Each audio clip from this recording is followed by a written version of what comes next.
మనిషి తప్పు ఎప్పుడు చేస్తాడు? కొన్ని సందర్భాల్లో తెలిసి చేస్తాడు, కొన్ని సందర్భాల్లో తెలియక చేస్తాడు.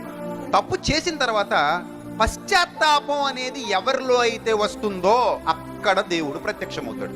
ఈ పశ్చాత్తాపం అనేది లేని చోట దేవునికి సంబంధమే లేదు. అసలు అర్థమైందా? అసలు అక్కడ దేవునికి సంబంధమే లేదు. నేను 10 మందిని నరికేసి మీ యేసుప్రభు దగ్గరికి వస్తా అంటే అక్కడ పశ్చాత్తాపం ఉందా? పరీక్ష ఉందా? పశ్చాత్తాపం ఉందా? లేదు. వాడు నేను తప్పు చేస్తా, నా తప్పుని మీ దేవుడు ఎంకరేజ్ చేస్తాడని అడిగినట్టు ఉంది. అది దేవుడు తప్పుని ఎంకరేజ్ చేయడు. పశ్చాత్తాపం అంటే అర్థం ఏంటంటే ఇంకక్కడితో దానికి ఫుల్ స్టాప్ పెడుతున్నానని అర్థం. ఏంటి అర్థం? పశ్చాత్తాపం అంటే అర్థం ఏంటి చెప్పండి?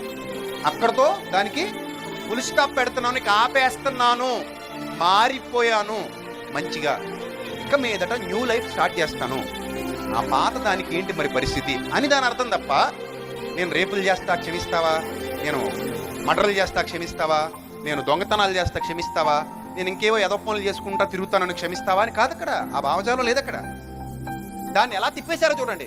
మానవ వక్రీకరణలో దేవుని వాక్యం అపార్థం అవుతుంది ఈరోజు మనుషుల మధ్యలో. ముఖ్యంగా మతోన్మాదుల వక్రీకరణలో దేవుని వాక్యం అపార్థం అవుతుంది. మతోన్మాదుల వక్రీకరణ